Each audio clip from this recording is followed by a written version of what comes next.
가기사는 증시 각도기. 안녕하십니까, 증시 각도기 시청자 여러분, 투자자 여러분, 동행할 여러분. 멋진 화요일 5월 25일 아침이 밝았습니다. 네, 비가 많이 내리네요. 어제부터 날씨가 조금 좋지 않더니 비가 많이 내리는 아침, 그러나 분위기 있는 아침입니다. 이번 봄은 봄비가 조금 많이 내리는 듯한 그런 흐름을 보여주네요. 항상 이제 기후변화 상황들이 닥치면 항상 우리가 너무 자연을 많이 뺏어 썼다라는 생각을 하게 됩니다. 항상 자연을 아껴 써야 되는데 그런 반성을 해보는 아침입니다. 자, 오늘 미국 시장은 지표들 다 보셔서 아시겠습니다만 상당히 안정적인 흐름으로 마감이 되었습니다. 안정적인 수준이 아니고 기술주들은 급등했다라고 표현해도 틀리지 않을 정도로 많이 올랐어요. 특별히 많이 떨어진 주식들이 큰 폭으로 반등했는데요. 어플라이드 머티리얼스, 테슬라 등은 4%나 오르는 강세를 보여주었고,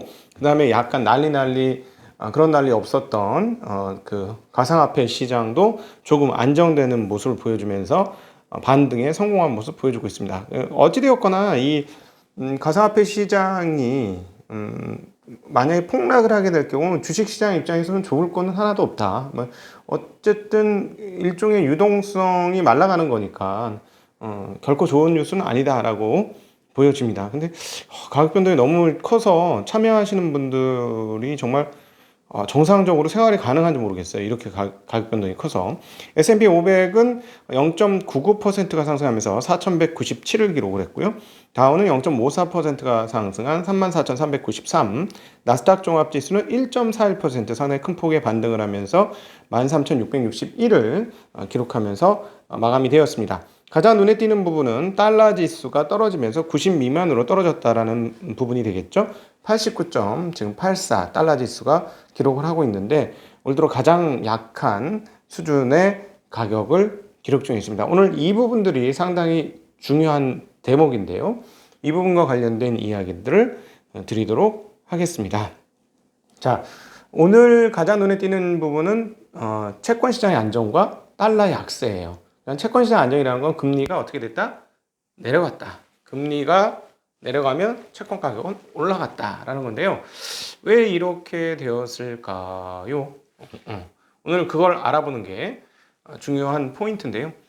연준 인사들의 발언도 있었습니다만 가장 확실한 건 뉴욕 연준이 밝힌 이야기예요. 뭐를 밝혔느냐? 23년까지 총 자산이 9조 달러에 이를 것이다 라는 전망을 내어놓았습니다. 이게 도대체 무슨 말이냐? 자, 여러분, 2008년도 리먼 사태 전에 연준 총자산 얼마였는지 아십니까? 8천억 달러였어요. 8천억 달러, 여러분. 지금 10배 늘었어. 자, 돈이 10배 늘었다는 거는 산술적으로 보면 돈 가치는 어떻게 돼야 된다? 10배 떨어져야 된다라고 말하면 조금 과하긴 하겠지만 어찌 되었건 뭐 이론적으로는 틀린 얘기는 아니죠. 그쵸? 그쵸? 물론 이제 재화가 많이 늘어나면 재화가 늘어난 만큼 통화가 늘어나야 되는 거죠. 왜 그 통화 긴축이 이런 위기 상황 때 안 되냐면 재화 양은 어떻게 되나요? 계속해서 늘어나죠. 우리 살기 어렵다고 해도 살림살이 계속 늘어나는 경향이 있잖아요. 그러니까 이렇게 그 살림살이가 늘어난 만큼 통화량도 같이 늘어나줘야 경기가 잘 굴러갑니다. 근데 재화가 늘어나는데 통화가 공급이 안 되면 살 돈이 없는 거죠. 시장은 꺾이는 거, 경기는 꺾이는 거예요. 그래서 이렇게 위기 상황인데 경기가 안 꺾이게 하기 위해서 돈을 많이 푸는 것도 그런 이유입니다. 돈을 넣어줘야 재화가 잘 굴러가니까 주고받고가 잘 되니까 그런 것이죠. 근데 지금 얼마냐? 이게 중요하겠지. 지금 연준 총자산 올라침을 확인해 본 바 5월 21일자 기준으로 프레드에 나와 있는 자산은 7조 9,200억 달러입니다. 7.92조. 근데 얼마까지? 9조 달러까지. 언제까지? 23년까지. 자, 지금도 계속 늘고 있어. 계속 늘어요. 진짜 상당히 빠른 속도로 늘어서 이렇게까지 늘려야 되나? 그러니까 연준의 자산 느는 것만 봐서는 여기는 뭐 인플레이션 진짜 걱정 안 하나 보다 이런 생각이 들 정도예요. 인플레이션을 걱정했으면 이렇게까지 돈을 풀 수 있을까 하는 생각이 들거든요. 그래서 진짜 돈을 무한정 풀고 있다 할 정도로 많이 풀고 있는 그런 상황입니다. 지금 이거를 한번 보여드릴까요? 네, 우리 오프라인으로 보여드릴게요. 자, 보이시나요? 네, 오른쪽으로 가면 빵 하고 뜨면서 위로 계속 치솟아 올라가고 있죠? 네, 이게 지금 연준 총자산이 정말로 계속 늘고 있는 그런 상황들이 진행되고 있다. 이렇게 되면 어떻게 되느냐? 야, 돈 많이 푸는데 뭐 금리 올라가겠어? 네, 금리 안 올라가죠. 근데 돈 많이 풀면 달러 가치는 어떻게 되죠? 네, 떨어지죠. 이론적으로는 지금 10분의 1 토막 나야 된다니까. 근데 그 정도는 아니지만 떨어졌어요. 그래서 달러가 떨어졌습니다. 이러니까 달러 해지 자산들 중에 최고의 자산 중에 하나는 뭡니까? 네, 기업 자산이죠. 금보다 기업이 더 빨라요. 그래서 기업들 중에서 또 기술주들은 더 잘 반영을 시키면서 오늘 나스닥 상승에 기폭제가 된 것이 이 이야기였다.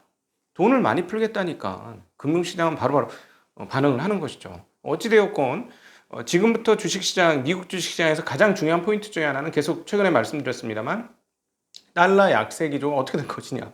자, 여기 꺾여서 내려갈 것이냐 여부 계속 말씀드렸어요. 지금보다 더 떨어졌던 게 지난 20, 30년간 보면 바로 2004년, 5년, 6년 때 그때였고 그때 자산 가격이 어떻게 됐다? 폭등하면서 버블이 왔다라는 점 그때 말씀드렸죠. 몇 번에 걸쳐서. 그래서 달러 가치가 어떻게 되는지 굉장히 중요하고 잘 봐야 되는 상황이다. 이거 다시 한번 말씀드리고요. 금리가 상방이 막히면은 위로 못 올라가면 달러 가치는 빠지는 성향도 지금 계속해서 보여주어서 금리하고 같이 달러 가격을 잘 보실 필요가 있는 그런 상황이다라고 보여줍니다. 자, 그래서 사실은 신흥국이 좋아져야 되는데 이렇게 되면 신흥국이 굉장히 좋아져야 되는 건데요. 좀 보죠. 네. 돈이 다 미국 중심으로 몰려 있는 느낌을 굉장히 많이 받습니다. 그러니까 또 IPO 지금 온라인 채용업체인 중국의 회사 하나가 IPO를 할 건데 IPO를 나스닥에 한다고 합니다. 온라인 리크루트 플랫폼 칸준이라는 데가요. 그러니까 모든 돈이 자꾸 미국으로 넘어가는 상황이라서 이렇게 되면 미국의 고평가가 계속 되는 거죠. 근데 달러가 약세라면 그 달러를 들고 투자해야 되는 사람 입장에서는 조금 생각이 달라질 수 있어요. 그래서 신흥국이 강세여야 할 것이다 라는 말씀을 드렸던 것이죠. 한국도 그 중에 가장 앞선 선진국형 신흥국이죠. 계속 파네. 근데 워낙 많이 갖고 있어서 그래요. 워낙 많이 갖고 있어서 이미 뭐 1000조 정도를 가지고 있으니 거의 뭐 40% 가까운 육박하는 그 정도의 돈을 갖고 있기 때문에 더 이상 살 여지가 없기도 한 것은 맞는 것 같습니다. 또 뭐 민주당의 1.7조로 낮춘 인프라 법안이 의회 통과가 쉽지 않을 것이다라는 뉴스들이 계속해서 보도되고 있습니다. 그러니까 이 부분도 채권 시장 안정화에 영향을 미쳤다라고 볼 수 있죠. 왜 그래요? 네, 그 채권을 발행해서 돈을 땡겨야 되니까 채권을 많이 발행하려면 금리를 더 줘야 채권 발행이 쉬우니까 금리가 올라가는 방향인데 이 부분이 잘 안 되니까 채권 시장도 금리가 떨어진 이유 중에 또 하나가 여기에 있다라고 보여주고 그 채권 금리가 이렇게 떨어지면 그 다른 쪽에서 이제 풍선 효과가 나면서 달러가 약세가 되는 현상이 지금 계속 나타나는 그런 상황이다. 유가도 상당히 큰 폭으로 올랐는데요. 올 들어 거의 최고치 수준까지 유가가 올랐습니다. 이거는 미국 국무장관 발언에 따라서 유가가 크게 올랐는데요. 토니 블링컨 장관이 ABC 뉴스에 출연을 해서 이란이 해야 할 일을 하기로 할 의지가 있는지 또 준비됐는지 여부는 아직 우리가 확인하지 못했다. 이게 시험 때이며 우리에게는 아직 답이 없다. 이렇게 얘기하니까 뭐 한다더니 이란 애들 말은 한다더니 안 하는 모양이네 하면서 유가 올랐죠. 왜냐하면 이란산 원유가 당분간은 시장으로 안 나오겠구나라고 예상이 되기 때문입니다. 자, 연준 인사 발언도 시장 강세를 지지했습니다. 브레이너드 연준 이사는 오늘 연설이 있었는데요. 물가 압력이 커지겠지만 일시적일 것이다라는 전망을 했습니다. 경제 일부 부분에서 최근 뛰어오른 인플레이션은 팬데믹 시작 당시 도달했던 저점에서 물가가 회복되고 일시적인 수급 불균형이 해소된 뒤에는 안정될 것이다 라고 안정될 것이다 하면서 얘기를 했고요. 제임스 블러드 세인트 루이스 연은 총재도 물가가 2%를 넘을 것 같긴 한데 일시적일 것이다 라고 얘기를 했습니다. 자, 그러면 이제 연준 인사들 중에서는 2명이에요. 2명. 로버트 카플란 댈러스 연은 총재 그리고 최근에 합류한 패트릭 하커 필라델피아 연은 총재가 매파로 최근에 합류하면서 그 두 분 정도 빼고는 지금 대부분 다 완화적인 스탠스를 유지하고 있다. 하커가 그랬죠. 나는 지금 차라리 일찌감치 논의를 하자는 쪽에 있다면서 우리는 테이퍼링에 대한 논의를 시작해야 한다. 라는 이야기를 했습니다. 기업 뉴스 중에는 테슬라 관련 뉴스가 하나 있는데요. 라이다 테스트를 진행 중이라고 하는데 그 테슬라 스트리머는 이렇게 얘기하더군요. 옛날에도 라이다 가지고 실험은 했었다. 테스트는 했었기 때문에 이거를 쓴다라고 지금 확정하기는 아직은 좀 이르다라는 이야기를 전하고 있습니다. 네. 글로벌 명품 기업의 주가가 꾸준히 상승하면서 신고가를 계속해서 돌파하고 있는데요. 이는 무슨 얘기입니까? 네. 역시나 한정된 재화는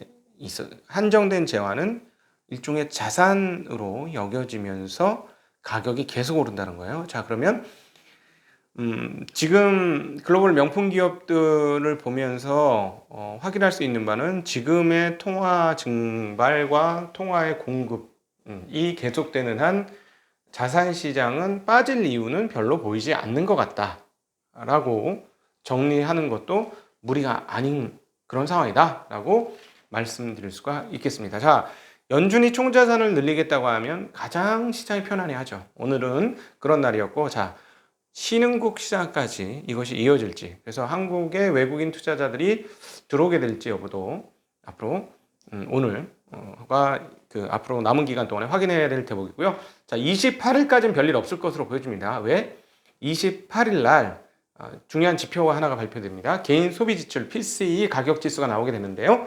이게 만약에 상당폭 올라가게 되면 뭐가 일어난다? 네, 인플레이션 우려가 일어난다. 그러면서 시장이 흔들릴 수 있겠죠. 자, 28일까지는 그냥 그러려니 하고 조금은 그냥 평안한 흐름이 되지 않겠는가 싶습니다. 네, 하웨이는 자동차 직접 생산은 하지 않겠다는 뉴스 전달하고 있습니다. OEM으로 하겠다라는 얘기 하고 있습니다. 네, 이상으로 5월 25일 화요일 아침 미국 마감 함께해 주신 여러분께 진심으로 감사드립니다. 안녕!